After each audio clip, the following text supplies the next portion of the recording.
This content is for informational and educational purposes only.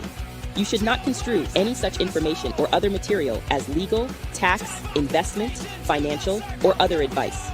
Nothing contained here constitutes a solicitation, recommendation, endorsement, or offer to buy or sell any securities or other financial instruments whatsoever by Draper Gorin Blockchain, aka DGB, the presenter, or other associated parties for the content being provided. Please do your own due diligence and seek proper counsel. Boom. What's up? Good morning. Thanks for joining us. Oh, thank you. I need better lighting in this metaverse. What was that? Yeah, need better lighting in this metaverse. Yeah, you. The problem with metaverse. Turn on the sun. Turn on the sun. My wife just handed me coffee. It's like I like turn it off. What was that? Wow. Just turn the brightness extremely up on your laptop and see if that helps.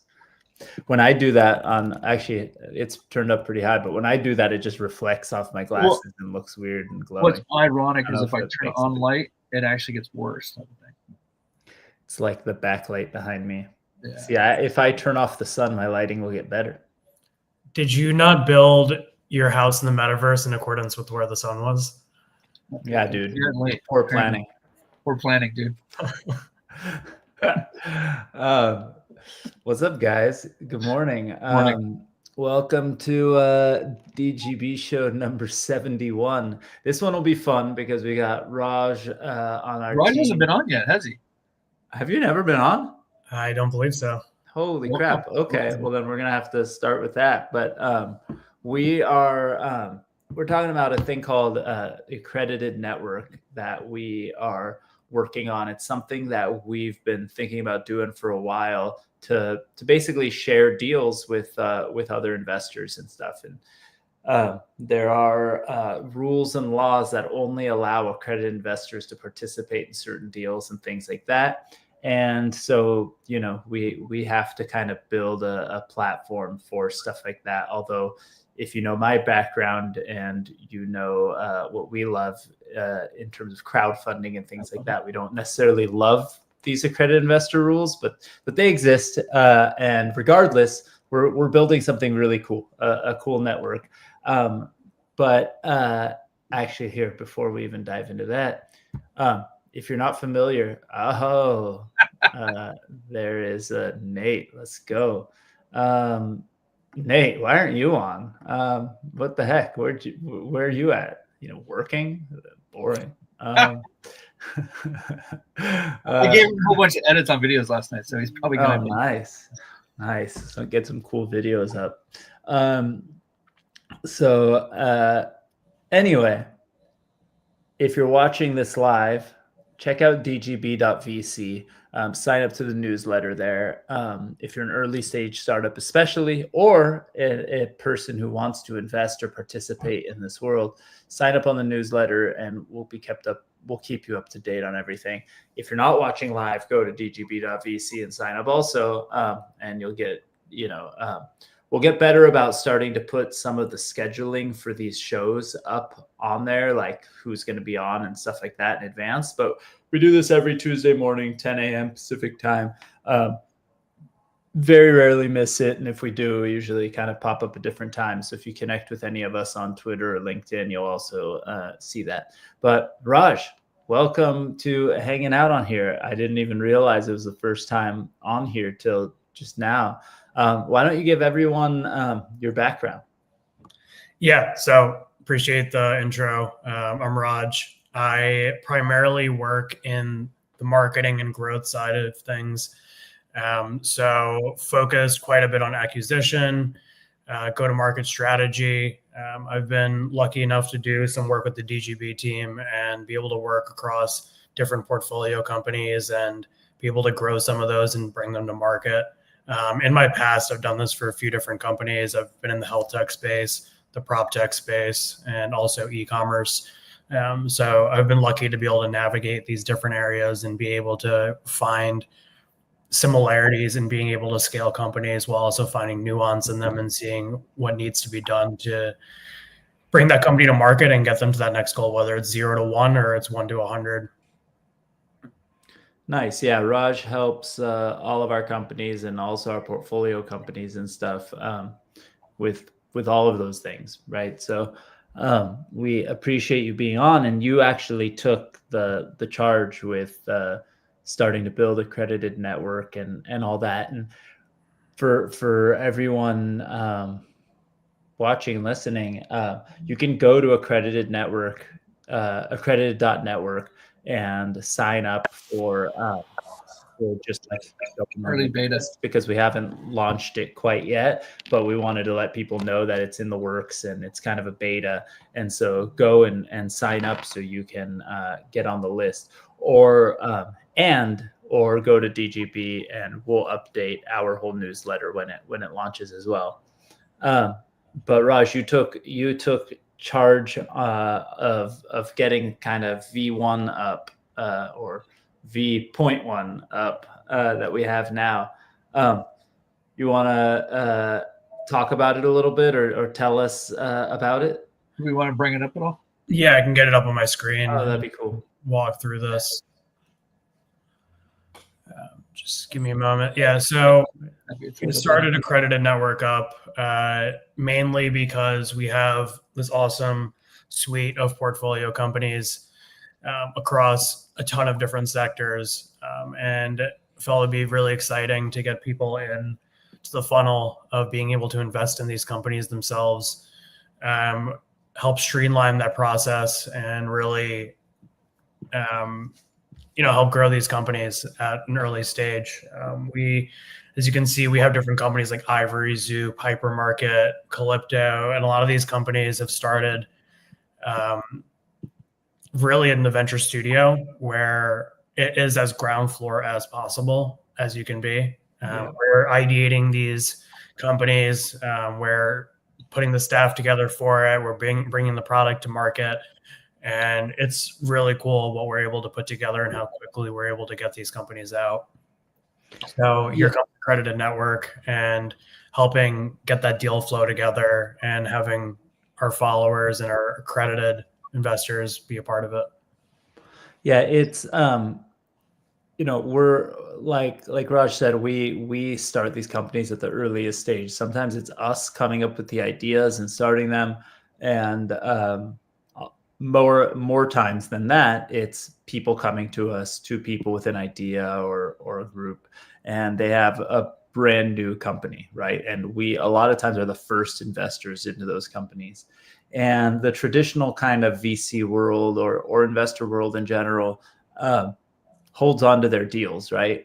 They have the access. They go to their investors and say, invest in us, and we invest in the deals. And maybe they'll share deals in certain ways, but that's only if they can earn a fee off of it, right?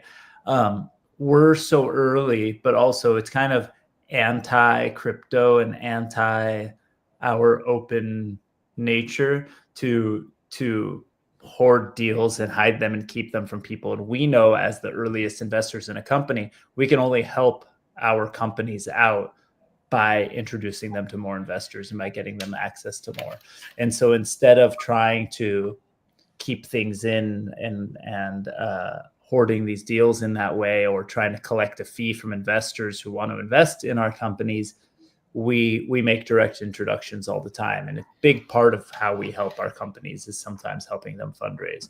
And so the idea here is that when we have a company we invest in, and maybe we'll open it later to other companies and stuff too, we don't even know yet. And that'll be interesting to see how it grows. But when we invest in a company, it makes a lot of sense for us to share those opportunities with other investors. And it doesn't have to be only people who've invested in us, or only people who have co-invested with us in the past, or who we have relationships with. We want to open this up to more and more. And so we thought it'd be a great way to do that and to organize it and to kind of have our own sort of clubhouse of deals. Morning, Amelia. Well, not morning if you're in New Jersey. Raj too. You're actually it's afternoon for you guys. So yeah. What did I miss? I think that was a really good summary of what we're working on. I think it's going to be a really cool opportunity just to get access to more investments and be able to see our deal flow. Yeah, it's going to be pretty exciting. Yeah, I think we're at something like 18 or 19 portfolio companies in the DGB, portfolio already, but we've been working together. And when I say we, I mean the collective we, not just us three, but other investors. And, Tim Draper and I were a part of something before that called DGH. And even before that, Tim invested in my company. So collectively, we have a very, very large portfolio, and the Draper network has an even larger one. And so it makes a lot of sense to share these deals and help our companies with the processes. I think it would be helpful as well for some of the people that haven't gone through the accreditation process, and many of them might be accredited, to learn what you have to get, like what assets you need to have or what the qualifications are. Yeah. So that's actually an interesting thing. And it's changed recently, like updated for inflation numbers, not really, but like slightly. Actually, I don't know if the accreditation rules, I don't think changed. Here, I'm going to remove this for a second just to see you guys better. So yeah, actually, to set the stage for what you're talking about, Raj, is a lot of people don't know this. I had no idea that these rules existed, actually, when I started a crowdfunding platform around 2008. Between 2008 and 2010, we were kind of coming up with the idea and trying to do things. When we launched a first version of our crowdfunding site in 2010 or so, a bunch of people reached out to me, especially like lawyers I was connected with on LinkedIn and stuff. They were like, "You can't do this. This is illegal." And we were so freaking confused because we were just techies, right? Like I was working at MySpace at the time, and I was like, "How come you can't raise money on the internet? This is bullshit." Like, if I start a small business, I want to raise money for my neighbors and for my friends. Why can't I do this? And there's a bunch of reasons why I think that are total bullshit. But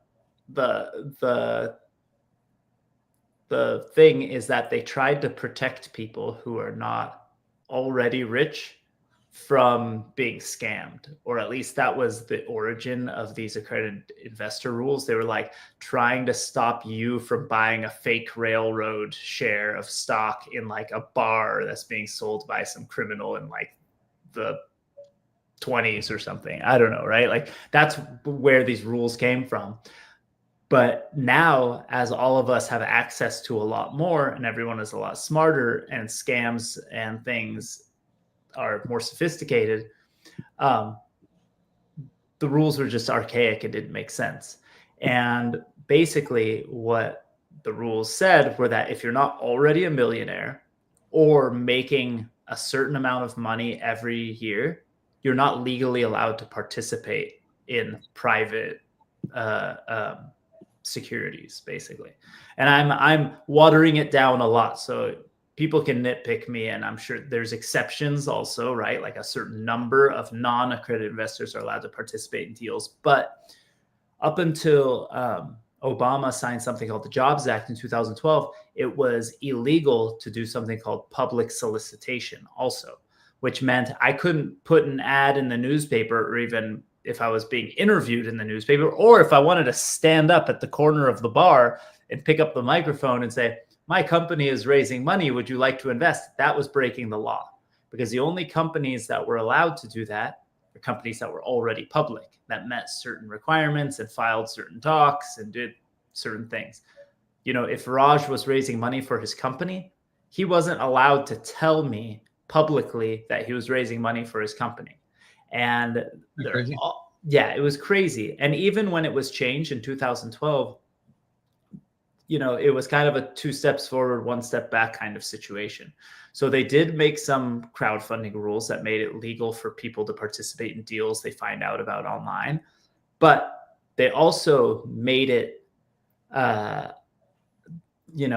complicated for anyone who was doing it still privately to raise money. Because, for example, there's a lot of times, especially nowadays, where the people raising money for their startup might mention it in some way on LinkedIn, maybe even accidentally, like post a post saying, I was pitching to investors yesterday and blah, blah, blah, blah, blah happened, right? Technically, by saying that, you're saying that you're fundraising. Now, if you say that out loud before the rules changed, maybe you got in some kind of trouble. It would be possible to get in some kind of trouble if you did something egregious, but most people didn't get in trouble for that. And it was mostly, totally fine because the intent wasn't bad. In today's world, once you say that publicly on LinkedIn or Twitter or some offhanded remark, maybe you're on a live stream on a podcast and you accidentally say something, right? Let's say Raj accidentally says he's raising money for a company right now on the stream. Now, the crazy thing is, in the past, every single investor doc, and still to this day has a paragraph that says, according to these rules, blah, blah, blah, blah, blah, I certify that I'm an accredited investor. So when Rankin says I'm investing money and signs that doc, he's attested that he's an accredited investor. Now Raj can't get in trouble, right? Supposedly, because Rankin said he's an accredited investor. And what is he supposed to do? In the new rules and laws, the second you publicly say that you are fundraising,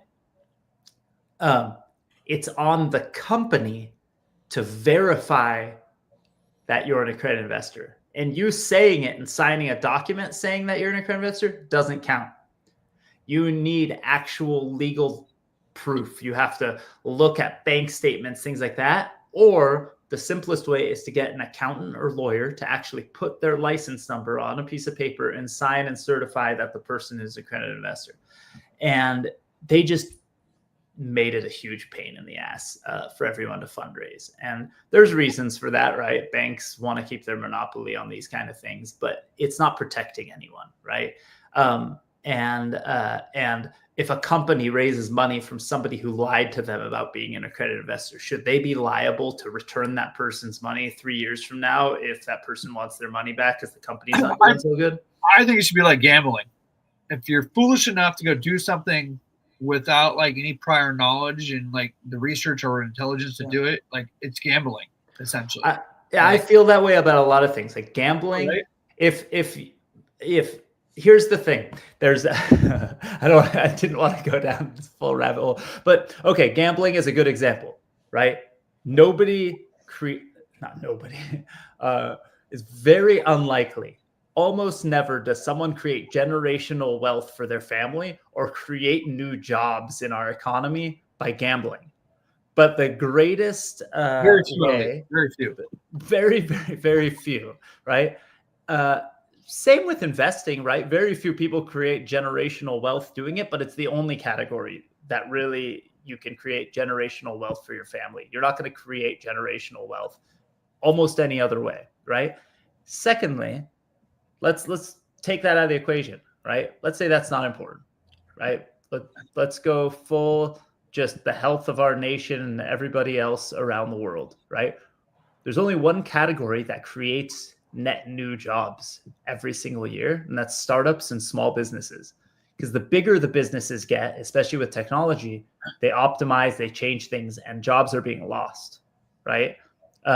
Net new jobs are created by startups, right? Like, so the most kind of patriotic thing, and it shouldn't be patriotic from like a weird nationalism America thing, but just in general, in the whole world, doesn't matter where you are, created by these entrepreneurs who are creating jobs. And so it's insane to put all of these things in the way of doing them when we can irresponsibly, buy a car we can't afford, rack up credit card bills. We could put our Chipotle burritos on consignment, right? Or not consignment, but we can pay that for it in installments, right? But we can't invest in a startup legally unless you're already a millionaire. I'm always excited to talk business with my kids, right? Yeah. And so my daughter is taking a business class. She's in high school, but she's taking a business college class. and she told me that she has to do a business plan. And of course, when you say it to your dad, I have to do a business plan. Dad likes to talk about business, right? So the first thing I do is I brought her in. I showed her how with ChatGPT, I can simply have a conversation with about a business idea, have it throw some ideas out there, then take a VC panel group that I created for these VC profiles, throw them a business idea out to this VC panel group that I created in AI, have them audit the business plan and give me feedback, and then take that and say, okay, now let's develop a development plan, and then take the development plan and then go throw it in Replit to do a MVP mock-up, minimal viable product mock-up, and tell her that I can do this all before lunch, right? Yeah. Business plan, mock-up MVP, ideas, already vetted, even to throw a PowerPoint in there. I'm like showing her how she can do this for her class. I remember buying a piece of software for making business plans when I was in college. I don't think it was like a CD-ROM, and it was basically like a glorified Word doc kind of thing, where it was like, this is the section where you have to put the mission statement. Here's an example of one. Business Plan Pro. That's probably what it was. You just have that sitting there? I just randomly, I have that sitting on a bookshelf. I think the year I went to college is when they removed the CD-ROM from the Mac. Yeah, I don't remember if I used it or not. I don't own a way to access a CD-ROM anymore. I do not own a CD player or a DVD player anymore. I don't either. Yeah. I don't know why I have that right now. That's pretty awesome. That's like a relic. Like you should have that on. It's like a thing you should have on the shelf. Like, but also, business plans were already archaic when I was doing that. Like it's such a weird thing. The only time I've ever come across a real life example of somebody needing a business plan, like that style of business plan, was for people who were applying for SBA grants and loans. So in college, the only applied use of a business plan was I helped a local place. So our school did something with the city of Santa Paula. Santa Paula is like a city in the farmland here in Southern California. So old school city. It's a good exercise. I used to deliver auto parts there when I was a teenager for my dad's shop in Santa Paula, because there's lots of farmland, lots of things that we would support. And when I was in college, I wrote the business plan with the owner to try to get a small business administration loan, an SBA loan, for a store called Santa Paula Appliance and Wireless. They sold used appliances and rebuilt appliances and cell phones. That was the store. It was such an old school thing. Like, I wonder if anything like that even still exists, right? Like, it was crazy. So they would take like used cell phones and stuff like that, and used appliances and sell them to people. That was back in the day when appliances actually lasted, and you could just refurbish them when applying. Now you just have to go buy a new one. Back in my day. Garbage. It's funny. You go see some old houses and they have an appliance from the 1950s and it still works, and yet my microwave breaks in 10 5 years. 10 years. That's right. Kind of new modern planned obsolescence is horrible. So I actually have to sign off for another meeting in 5 minutes. You guys can go longer. Oh, no, we're gonna have fun with that. It's all good. With what? We'll have fun with that too. It's all good. Okay, cool. We'll miss you. So, but we went down the rabbit hole of accredited investors and stuff like that. But the idea that everyone can access every deal nowadays is a huge thing. Plus, going public is much, much harder, right? Companies have to be multi-billion-dollar companies to be able to afford the process of going public, or else it's usually not worth it. And back in the day, a venture capitalist had access to deals that no one else had access to, right? So if Raj was pitching me his startup, the only way anyone would know that startup existed was if they were in the room with Raj pitching me that startup, or if he happened to reach out to them to pitch to them too. So VCs were sort of this like beacon, like this flag planted in the ground where people would come to them, right? And so it made sense for people to invest in those investors, those VCs, and invest. I still think it's a good idea to invest in really smart VCs, but their advantage is totally different now. They don't really have a huge asymmetric advantage when it comes to information, right? They have good deal flow. If they make a name for themselves, they have good deal flow, that's an advantage. And the deals they decide to do in their experience is an advantage. But back in the day, nobody could access, right? But Raj could post on LinkedIn, I'm starting a new company, here's what we do. And anybody following him can know what's going on. Or even, people hear the names of companies, they would hear them back in the day, but they couldn't see on a regular basis what the CEO is doing, what he was saying, how he was acting, right? So the VC that was close to them, that was keeping tabs on them, and that whatever would do it. Nowadays, follow Raj on Twitter, follow him on LinkedIn, be like, oh my God, I heard about his company. And over the last year, I've been seeing how this guy acts and I want to invest in him. Right? And I think also to a degree, you can do your own due diligence now. I imagine the VC, or we definitely do quite a bit more than most people would do when we're investing in companies, but at least you can do 20% of that at home by going online and looking or even assessing what you think the TAM is, the SAM, and all of that stuff, and seeing what other competitors are in the landscape and playing around with their products, seeing other competitors in the field and what they've been able to maximize as well, and what their revenue looks like. So you can do a bit of due diligence on your own now.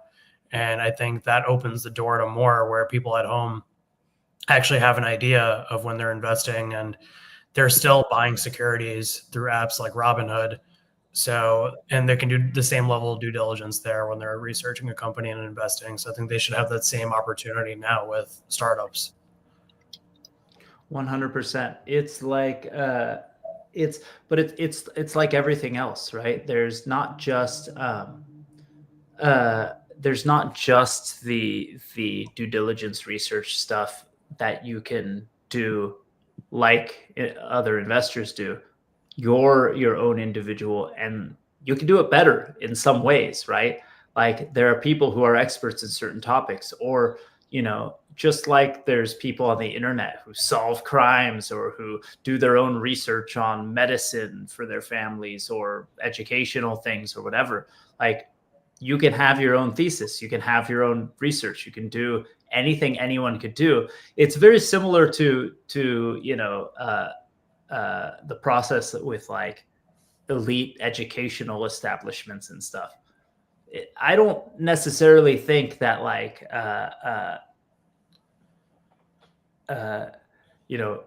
going to Stanford means that you're going to be the smartest person of 5 people who are researching something, right?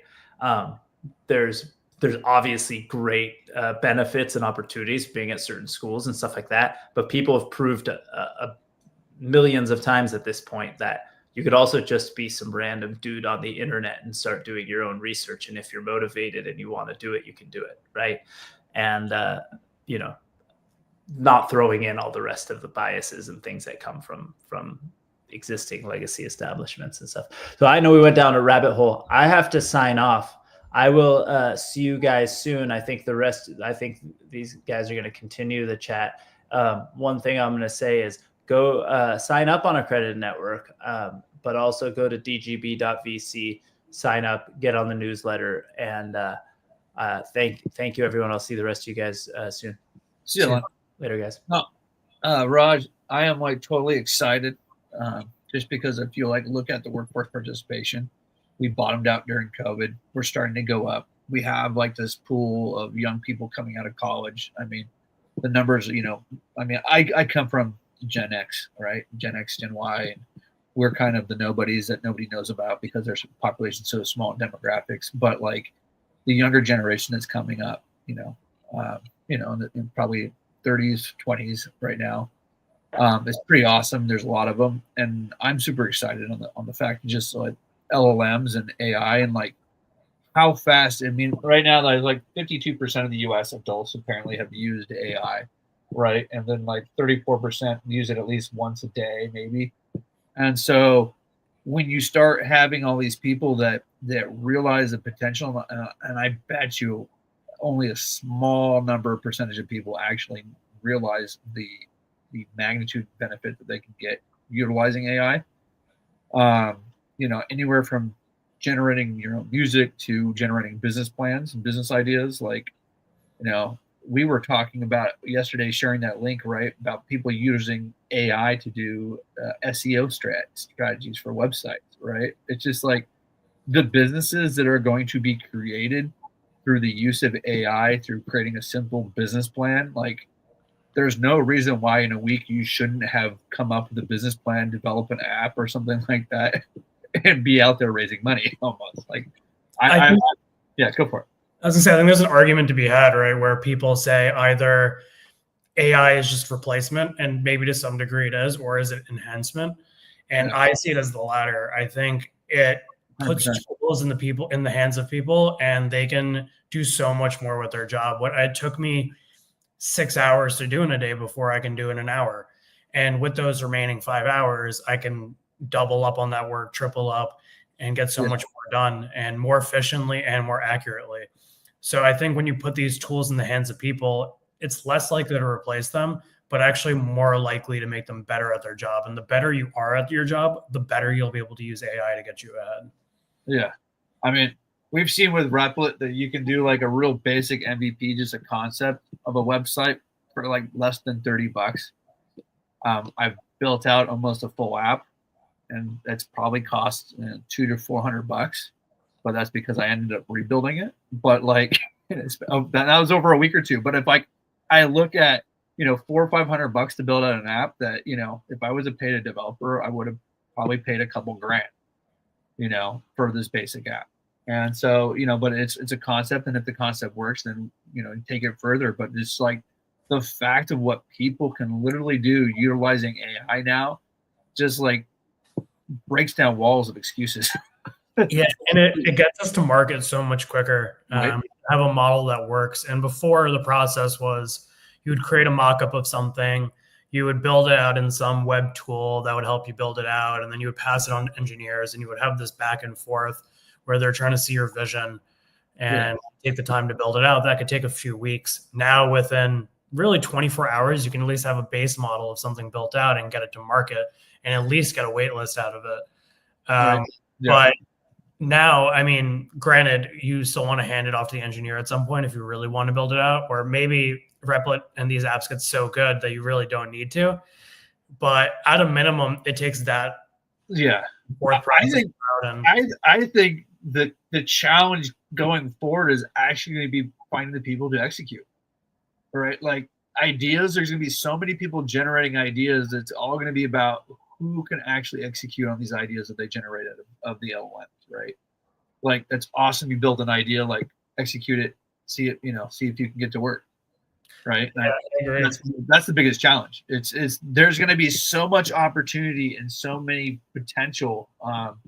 It's interesting seeing some of these people, like Elon Musk and the founder of Twitter, talking about getting rid of IP, and I'm kind of for it, just because I would love to see so much disruption happen just by people going out there and just doing stuff, and it's like, their comment was like, it's all about execution. And I kind of agree. Like, when knowledge is free and there's just so much information out there, let's see who can execute. Yeah, I mean, anyone can come up with an idea. I think at some point in my college dorm room, I thought of Uber. I thought of... Well, exactly. That's the problem. Is like 5 people are thinking of the same idea all at the same time. Now in our current system, it's about whoever gets the patent first. Then they bar it, or Apple buys it up and puts it on the shelf or something like that. And it's just like, then it doesn't happen. Like, we had electric cars a hell of a long time ago, and then the oil industry like bought up, the idea, the concept, and then shelved it. And so, like, you take out competition. Like, I like this idea of, let's creating ideas and going out there, breaking stuff, building stuff, and moving forward. So and I think between the two of us, we probably think of 10 new company ideas a day. I know we do. Yeah, and our biggest blocker was, how do we actually get this out? And now we actually have the ability to actually build these things. Yeah, I love that ability to be able to go in there within a couple, a day, like generate a good MVP. They're like, okay, here's the idea. The website says everything of how it works. Collect the email addresses, and if we can get traction, then you start building it. And I think Elon did some good stuff with this on advertising on some of his vehicles to see what was people's responses, and then if people respond, you build it. So it's you can get the product market fit part out of the way pretty quickly once you build out the wait list. And I think for most companies, many of them spend months to years trying to figure out their product market fit. And before you figure that out, it's really tough to scale because you don't know who your target customer is. You don't know what to double down on, and you don't really know what avenues you're going to use to scale that type of user. And you can get there much quicker now.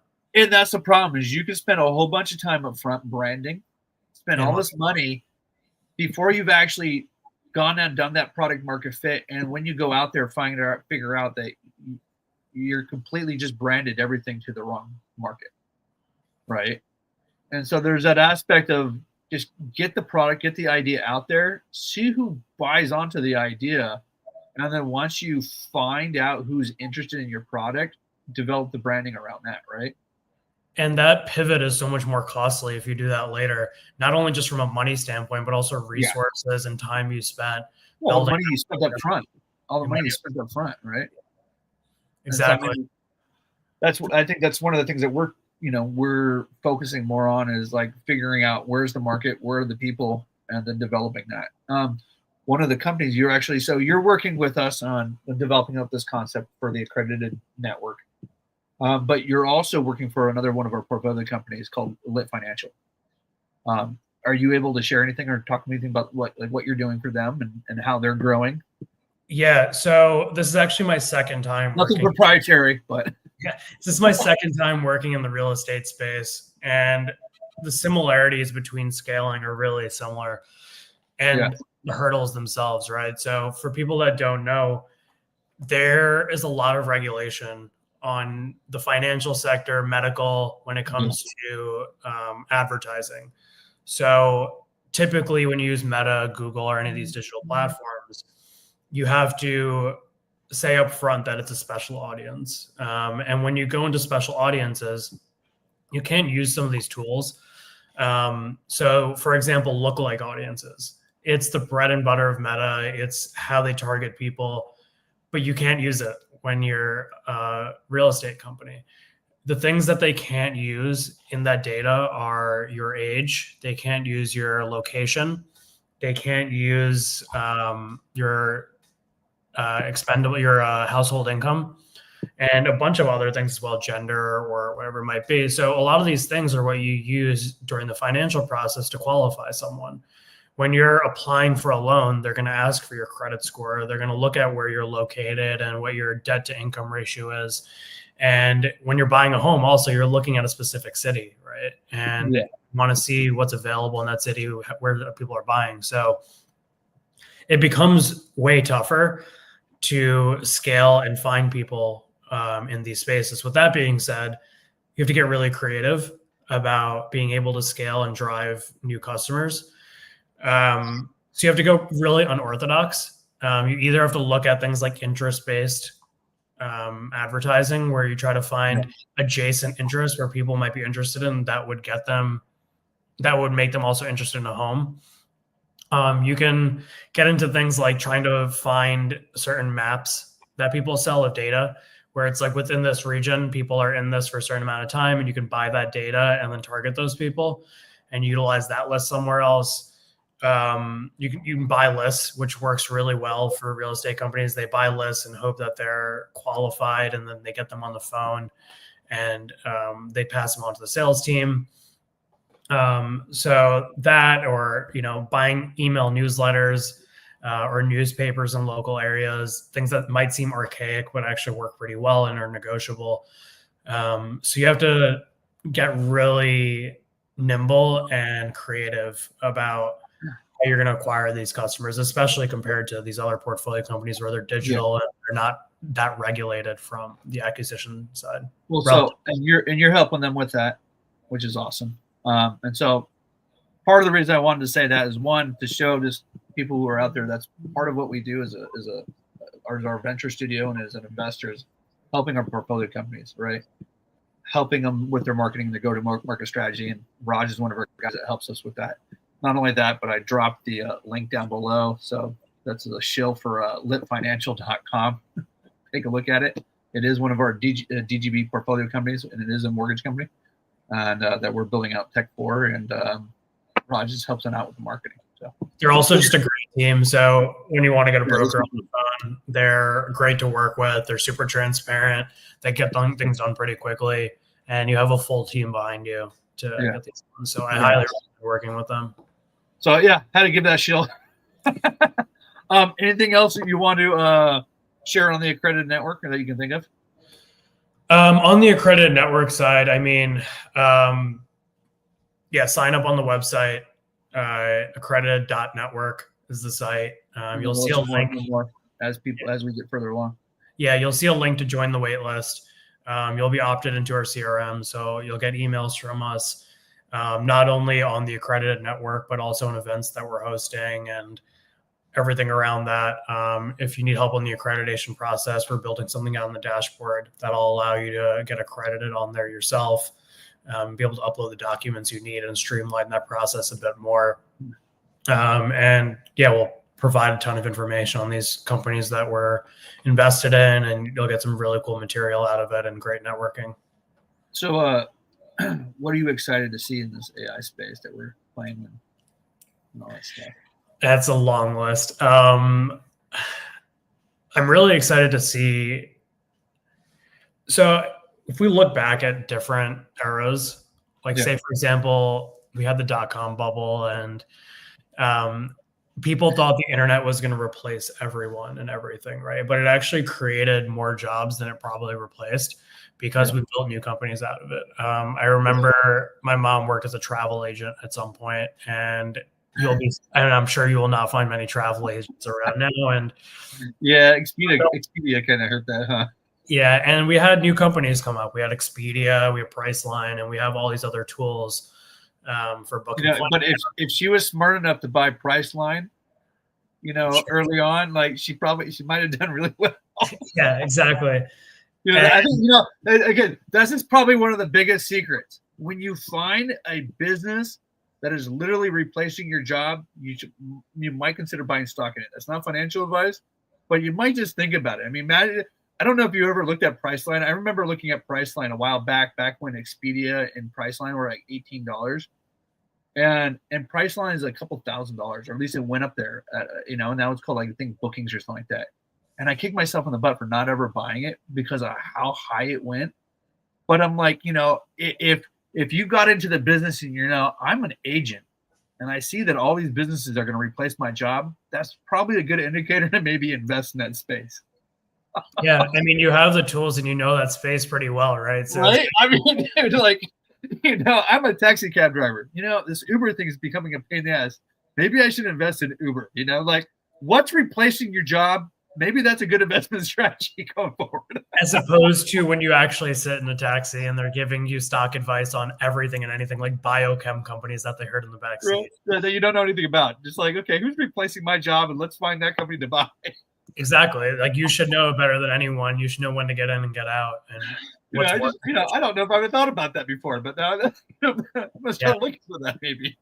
Yeah, and I'm excited to see what happens on the AI side of that now too, right? We're going to see some of these companies inevitably probably go out of business. We're going to see some jobs that aren't the same anymore, but they should be replaced by other jobs. They should be replaced by new companies, and I'm excited to see like what companies emerge. And we probably won't be able to see this fully until a few more years to actually see like what sticks and what doesn't. But I generally think as a society, we always overcorrect in a certain direction. It's like when we said during COVID that we're never going to need offices anymore, and all these offices go vacant. We're only going to live on Zoom, and now you see all these offices that are bringing their employees back and or at least going in a hybrid role. So I think we always overcorrect. Yeah, no, we do overcorrect. We overcorrect, and markets shoot up get overheated, and then they come back down and they readjust. It's funny though. I'm going to date myself, but I remember in high school working at Hollywood Video, a video company, right? Heard of that. And I will say that I own Netflix now, But I was late coming into Netflix. But being in the video industry and seeing that Netflix replaced it, and Redbox replaced it, I should have been a queue to invest. Yeah, and I mean the ability that you're able to scale in this generation is so much larger, right? Now they can create their own studio. Blockbuster wasn't going to create its own studio.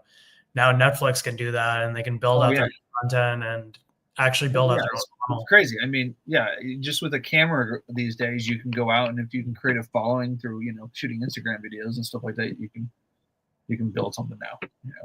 Yeah, I think if anything, the internet really democratizes everything and puts everyone in the same playing field. There's so many stories of people that don't have much and they're able to just create some videos and then they're able to get some sponsorship deals or whatever out of it. And then that turns into a media company. And these are happening so often now that really anyone can just pick up their phone or a camera or whatever they have and just make something of it. Okay. Next question. We're a blockchain company. What do you think of Bitcoin? Where are we at? Where are we going? Man, I actually... I don't know if we talked about Bitcoin lately, but maybe we should. I mean, I'm excited to see what the adoption is. And I think from a regulation standpoint, we'll see what the government does and if they build up a reserve of Bitcoin.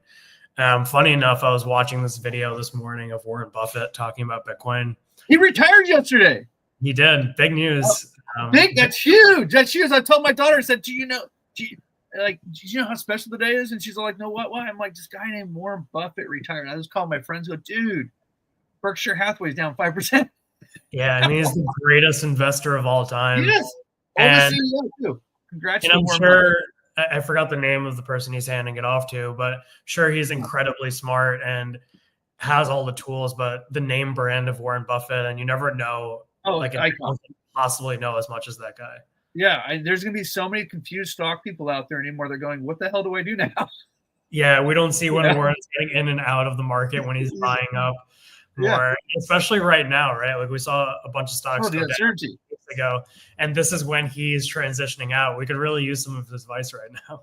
Well, I will say though, he gave me some good guidance on relying on myself a little bit more, because there was the time during COVID where he had made it look like he had so I own American Airlines, and he had bought some American Airlines, and he made it sound like that he thought the airlines were okay one week, and then the next week he had sold all the shares. And I was like, my confidence, I heard him say something on the week before, and my confidence was renewed, be like, okay, well, if Warren's okay with the airlines and didn't sell yet, then I'm okay with my shares, only to then find out he sold the next week. And I was like, shoot. And I realized, he's a businessman just like every other businessman. And you protect your bag. You don't talk about what you're doing until after you've done it. And I was like, okay, he's a normal businessman, and I need to be cautious about every word everything he said. Right? I guess everyone has their blind spots, but he just has less of them. Yeah.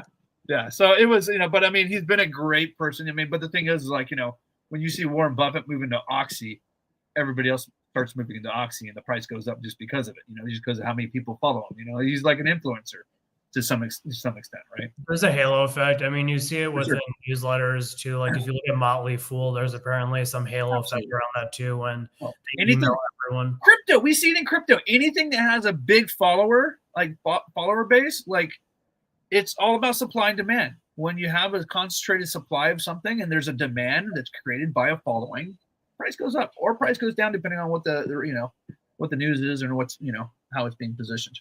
There's probably an inverse halo effect with Jim Cramer also. There is. There's an inverse halo effect with Jim Cramer, yes. But that's because he's done that to himself. Yeah. So, but no, yeah. So, it's interesting. I mean, we're back at 94,646. I love talking to friends that were that I talked about Bitcoin about 4 or 5 years ago. They haven't paid attention at all. And they're like, yeah, so how you doing in that crypto stuff? Have you lost a lot of money? Because I've heard a lot of people lost money. I'm going, yeah, I lost some money, but I've made quite a bit more. And they're like, oh, yeah? And they're like, well, what's Bitcoin at now? about 94, 96. What was it? Oh, I was about 20,000 when I last talked to you, 3 or 4 years ago about it. So when you invest in Bitcoin, do you look at it as like any other commodity, or do you look at it differently? Do I, as I look at, I don't know. I'm one of those people. I look at Bitcoin as gold. It's your currency. It's people say, well, here's the thing. I'm going to agree. Gold by itself doesn't do anything for you. It doesn't produce a return, right? And in biblical times, you didn't want to hold gold because you wanted your money out there working for you. Well, we're not in biblical times anymore. We're in a time where we debase our currency. And so holding gold just naturally goes up by itself because of the debasement of currency, right? And so that's kind of how I look at Bitcoin. I will continue to hold Bitcoin as long as we continue to debase our currency, because that's just going to cause Bitcoin to go up over time, right? The moment we no longer debase currency is the time that we should actually start putting our Bitcoin to use, in my opinion. Because if it's not be debasing the currency, then there's likely that Bitcoin is just going to stay level, and at that point we should spend it or put it to higher utility and actually make a return on it. So that's kind of how I look at it. It's like, how much money do you want to keep in the bank? You look at that in context with how much we're mining Bitcoin also, right? Because it's shrinking. The supply goes down every 4 years. Right. And but we still mine it for another how many years? Oh, well, a long time. But the thing is that it gets smaller and smaller. Eventually, in the next decade, we're going to be mining fractions of a Bitcoin. I think we're down to like, what is it, 3 per block now? I think it's 3, like only 3 per block, unless it's 6. I think it's 3 though, if I remember right. So I mean, but that number just gets smaller and smaller, through the halving. So there shouldn't be as much volatility from that. It was seriously. Well, right now, I mean, I don't know for certain because I'm not a miner, but like I was just reading something that said that that the cost of mining 1 Bitcoin right now is 130,000. So it makes me ask the question: well, who the hell is selling at these prices? Right now, markets are easily manipulated. We are an attention economy, right? It's like money flows to wherever the attention is, right? And I can tell you right now, it doesn't seem like there's much attention on crypto at all. I mean, like Lunar Crush will probably tell you that too. Like, it's like we have stablecoin bills in office right now going through, and being reviewed. Like stablecoin bills are like, it's on the blockchain. It's digital money in the future. I mean, we're absolutely going that direction, in my opinion. And yet, you're not hearing about it. Yeah, it should decrease fees on the back end of a lot of products by using stable coins. I think more credit cards will start to use it. Well, I'm vocal on Twitter about this. I have this belief that basically what we're going to do is we're basically going to do the same thing that we did to gold and the dollar. So originally, right, if you go look at any dollar on it, it said it's a Federal Reserve note. Right. And the reason is because originally dollars were actually notes, and those notes were redeemable for the underlying value of the silver or gold. Right. Eventually, we cut the gold backing, the silver backing of those notes, but we kept the name on them. We still call them notes, even though they're not really notes anymore. They're not redeemable for anything. Now they're just fiat. Right. They should say Federal Reserve fiat if they were honest about it. So, but what I think is going to end up happening is we're going to go to stable coins. Every stable coin is going to be backed by a dollar. If you look at the stable coin bills, that's what the government considers a stable coin is a digital currency that is backed by fiat, by their dollar, right? So now what's going to be happening is those dollars are going into places like Circle or, the company behind Tether. And then what they're doing is like on Circle, you got like BlackRock who's working with Circle, right? And they're helping to manage the money. Well, what's being done with all those dollars that we're putting into the system, they're using those to go buy treasuries. And so they're making revenue off of the treasuries that are being bought. In exchange, we get a stable coin. Now, we can go use that stable coin in digital form. Now, if you look at it, the original money was silver and gold, right? We had silver and gold for money. And then what did we do? We created a debt note, the dollar, that was supposedly backed by the silver and gold, the real money. Well, now we have cash, which is our real money, but we're going to be getting a stable coin.